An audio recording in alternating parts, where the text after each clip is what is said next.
હાલ એટલે કે 2026 માટે પેટ્રોલ ડીઝલ બંધ થઈ ગયું એવું કોઈ સચ્ચું સમાચાર નથી. આ વાત વધારે કરીને અફવા એટલે કે રૂમર છે. તાજું સાચું શું છે? ગુજરાતમાં સોશિયલ મીડિયા પર પેટ્રોલ ખૂટશે, બંધ થશે એવી અફવા ફેલાઈ. લોકો પેનિક થઈને પંપ પર લાંબી લાઇનમાં ઊભા રહ્યા. સરકાર અને ઓઇલ કંપનીઓએ સ્પષ્ટ કહ્યું કે ફ્યુઅલ પૂરતું ઉપલબ્ધ છે, કોઈ બંધ નથી. Economic times. હાલની સ્થિતિ. ભારતમાં પેટ્રોલ ડીઝલ સપ્લાય ચાલુ છે. ભાવ પણ હાલ સ્થિર રાખવામાં આવ્યા છે. તો બંધ વાત ક્યાંથી આવે છે?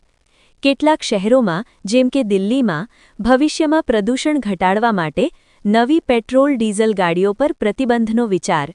ઈવી વાહન પ્રોત્સાહન. પરંતુ આ આખા દેશમાં પેટ્રોલ ડીઝલ બંધ નથી. The times of India. સરળ ભાષામાં પેટ્રોલ ડીઝલ બંધ નથી. હાલ કોઈ દેશવ્યાપી પ્રતિબંધ નથી. માત્ર અફવા અને ભવિષ્યની નીતિઓ વિશે ચર્ચા. હાલના તાજા સમાચાર મુજબ ભારતમાં પેટ્રોલ ડીઝલ સંપૂર્ણ રીતે બંધ કરવાની કોઈ સત્તાવાર જાહેરાત નથી થઈ. એટલે કે પ્રધાનમંત્રી દ્વારા પેટ્રોલ ડીઝલ બંધ કરવાનો કોઈ નિર્ણય જાહેર થયો નથી. શું ચાલી રહ્યું છે?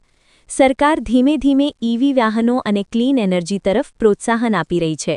પેટ્રોલ ડીઝલનો ઉપયોગ ઘટાડવાનો પ્રયાસ છે, પણ તરત બંધ નહીં થાય. કેટલાક શહેરોમાં ભવિષ્યમાં મર્યાદા આવી શકે, પણ દેશભરમાં બંધ થવાનું હાલમાં કોઈ પ્લાન નથી.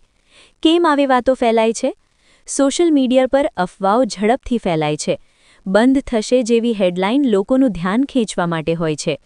સાચી વાત, પેટ્રોલ ડીઝલ હાલ ચાલુ જ રહેશે. બંધ થવાનું કોઈ તાત્કાલિક નિર્ણય નથી.